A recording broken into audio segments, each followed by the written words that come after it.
दोस्तों, सब्सक्राइब कीजिए the Maurya AFT classes को इनकम टैक्स, जीएसटी, अकाउंट्स और फाइनेंशियल मैनेजमेंट से रिलेटेड वीडियो इस चैनल पे देखने के लिए और बेल आइकन को प्रेस कीजिएगा कि वीडियो का नोटिफिकेशन आपको सबसे पहले मिल सके। तो दोस्तों, यदि आप FY20 और 21 का रिटर्न आप फाइल करने जा रहे हैं, जिसका असेसमेंट ये 21-22 है, लेकिन आपके सामने क्वेश्चन है या कन्फ्यूज़न बना हुआ है कि कौन सा टैक्स पेमेंट मेथड हमें चूज़ करना चाहिए अपनी टैक्स लायबिलिटी को पेमेंट करने के लिए। क्या हमें न्यू टैक्स रेजिम में टैक्स पेमेंट करना सही रहेगा या फिर ओल्ड टैक्स रेजिम में टैक्स पेमेंट करना सही रहेगा, कौन सा सही रहेगा?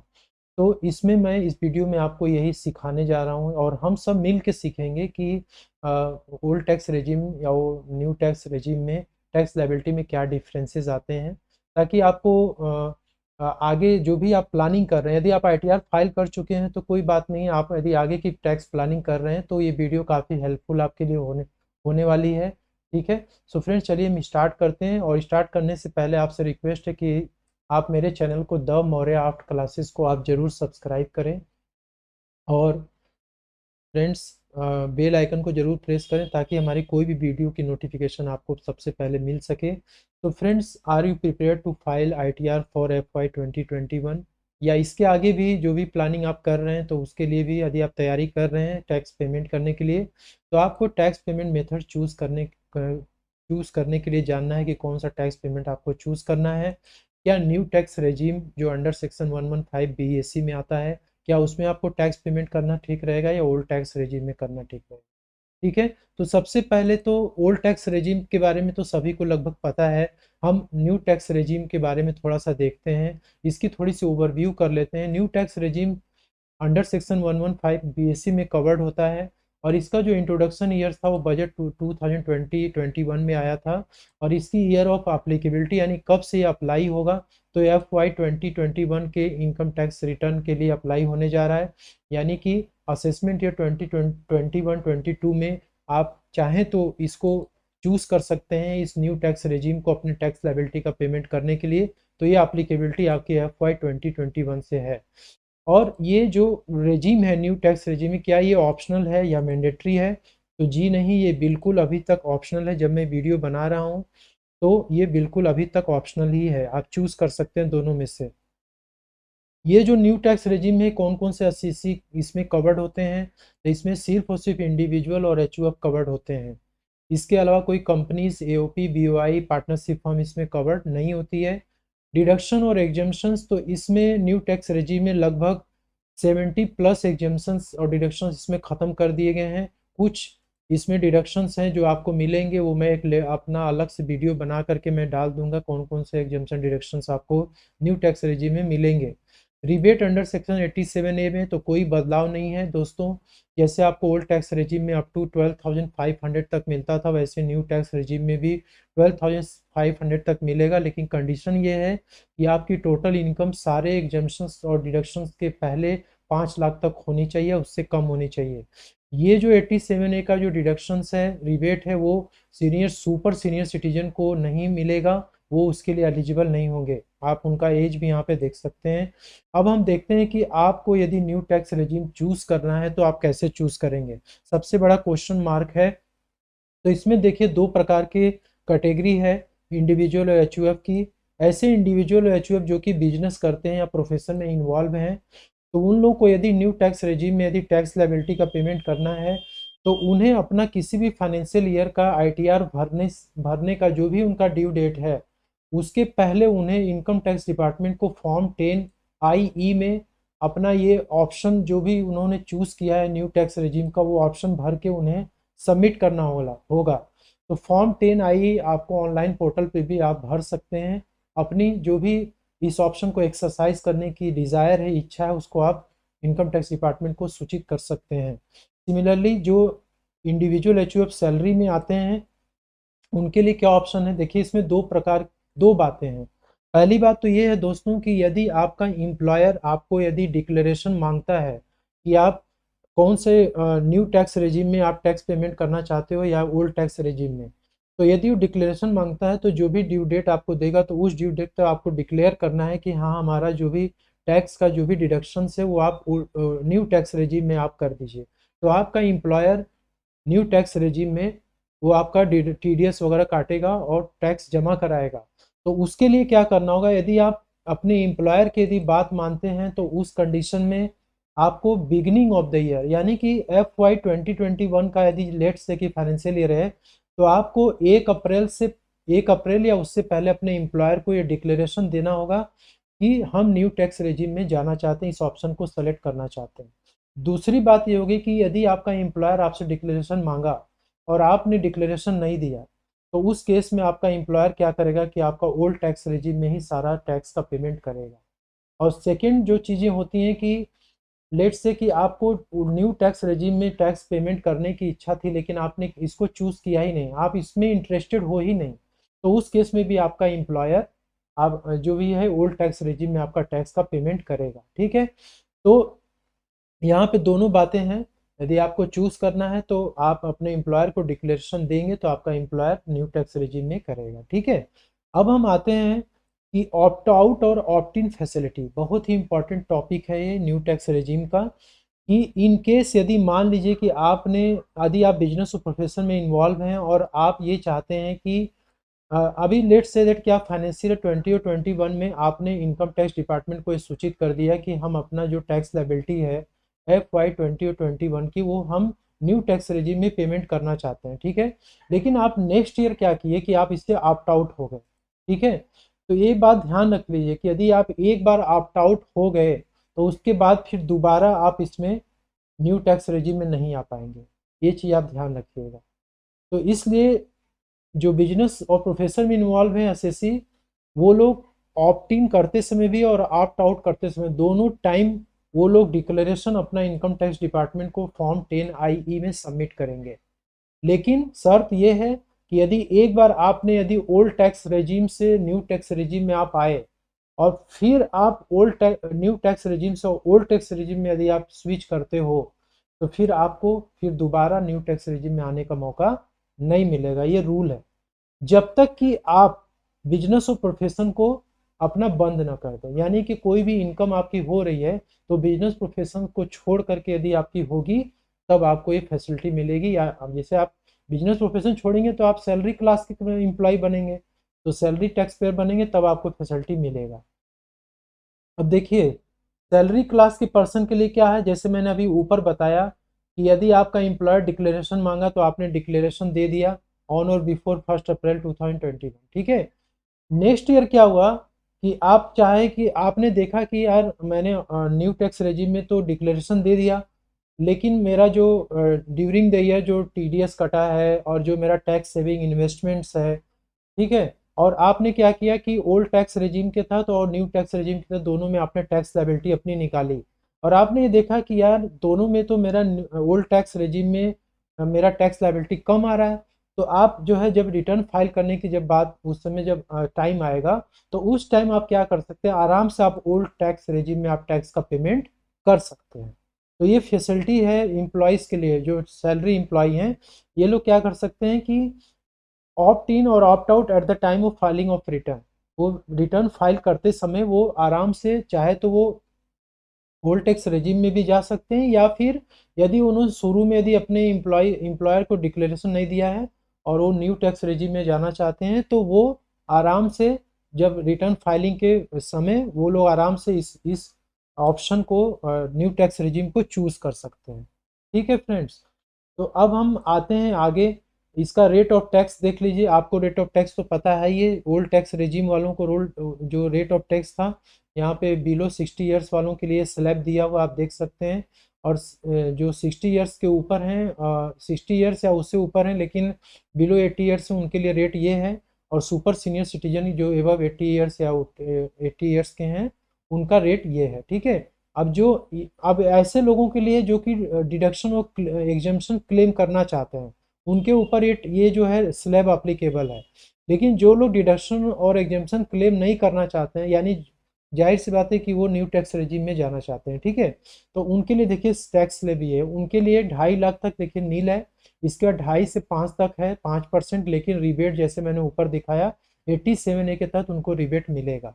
इसके बाद आप देखिए जो भी स्लैब आपके ऊपर अप्लीकेबल होगा 5 से 7.5 लाख तक का 10%, 7.5 से 10 तक वालों के लिए 15% है, 10 से 12.5 वालों के लिए 20% है, और 12.5 से 15 वालों के लिए 25% है, और 15 लाख और उसके एबव वालों के लिए 30% है।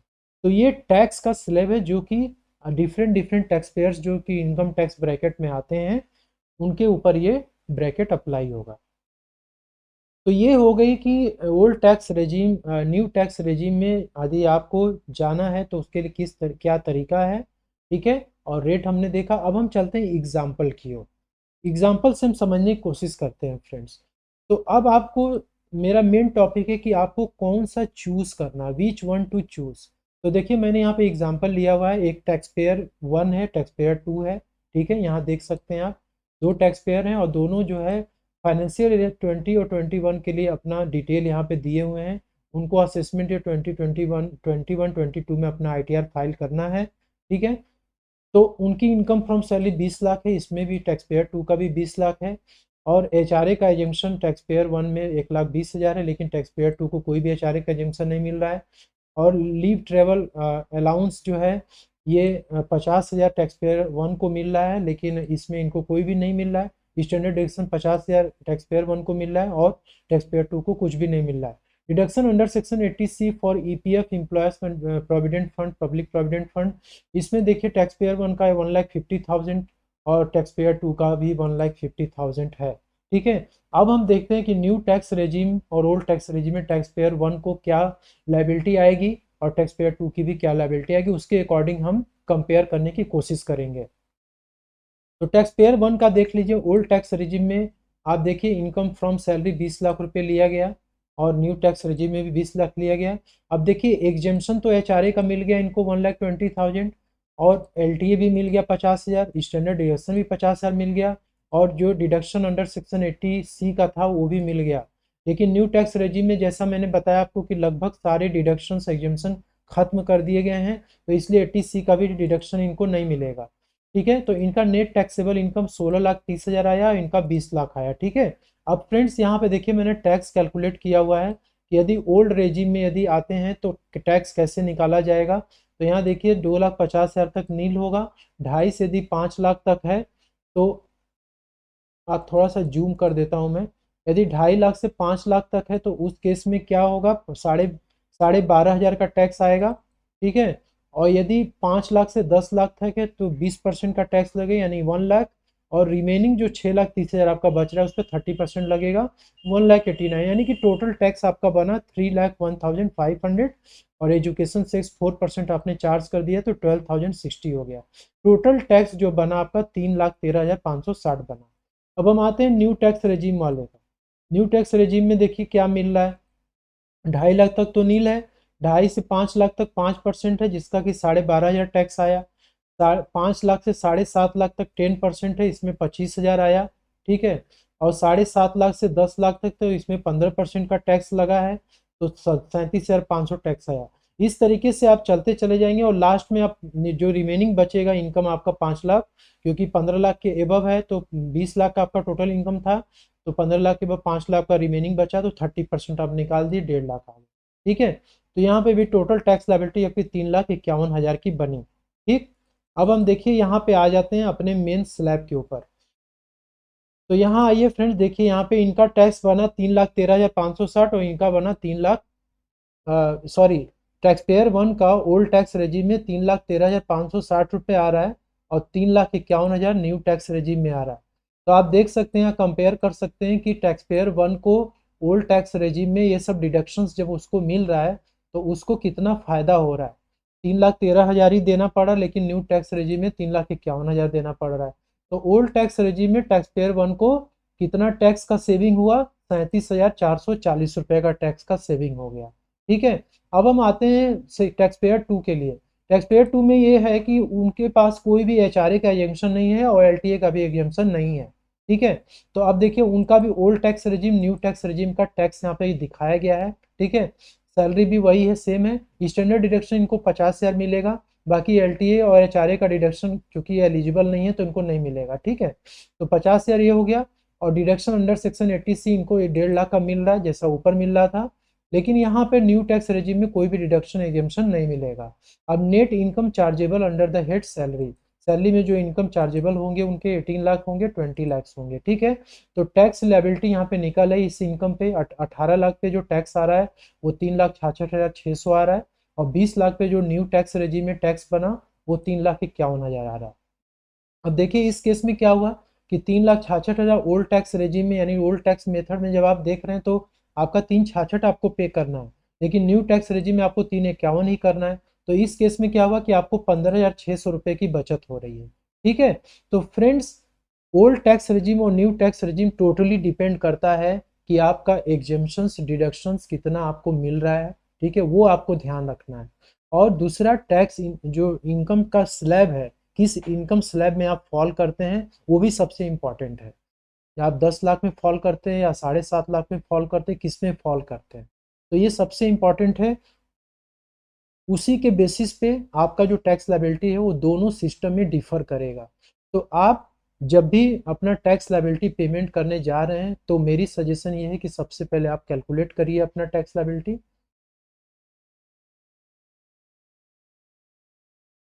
तो फ्रेंड्स, ये जितनी भी बातें मैंने आपसे शेयर की ये मेरी खुद की रिसर्च की हुई बातें हैं और मेरे खुद के एक्सपीरियंस के बेस पे हैं, और आप इससे कम्प्लीटली डिसएग्री भी कर सकते हैं क्योंकि सबका अपना अपना एक्सपीरियंस होता है, सबका अपना नॉलेज होता है। तो उन्हीं रिसर्च और एक्सपीरियंस के बेसिस पे मैंने 2 सजेशंस यहाँ पे अपने व्यूअर्स को देना चाहूँगा। तो पहला सजेशन ये है कि the tax payer should always compute their tax liability both under new and old tax regime before making any decision. Decision लेने से पहले हर एक टैक्स पेयर को अपनी टैक्स लायबिलिटी न्यू और ओल्ड टैक्स रेजिम में ज़रूर कैलकुलेट करना चाहिए। आप लोगों को करने के बाद ही आपको कोई डिसीजन लेना है, जिसमें आपको फ़ायदा हो उस तरफ आपको चूज़ करना है, ठीक है। सेकेंड है कि if salaried employee have opted for new tax regime in the beginning of the year, then before filing their return ITR should always compute tax liability under both scheme by taking exemption, tax saving investment and TDS amount and choose tax payment method accordingly। जो salary class के employ हैं जिन्होंने कि beginning of the year में मतलब साल के शुरू में जिन्होंने अपने एम्प्लॉयर्स को अपना डिक्लेरेशन सबमिट किया है न्यू टैक्स रेजिम के लिए, वो उन लोगों के लिए भी मेरा ये सजेशन है कि जब भी वो साल के बाद जब असेसमेंट ईयर में अपना ITR फाइल करते हैं तो उन्हें भी बोथ स्कीम में यानी ओल्ड और न्यू दोनों टैक्स स्कीम में अपना टैक्स लायबिलिटी ज़रूर निकालें, एग्जेम्पशन को लेते हुए टैक्स सेविंग इन्वेस्टमेंट जो उन्होंने साल भर में किए हुए हैं और TDS अमाउंट जो उनका एम्प्लॉयर काटा हुआ है फॉर्म 16A में जो दिखता है, इन सब को कंसिडर करते हुए अपनी लायबिलिटी आप निकालिए और निकालने के बाद आप अपने जो भी टैक्स पेमेंट मेथड है उसको चूज़ करिए, ठीक है फ्रेंड्स। और एक चीज़ मैं बताना चाहूँगा कि जो सैलरी एम्प्लॉय होते हैं उनको ऑप्ट इन और ऑप्ट आउट करने के लिए हर साल वो कर सकते हैं।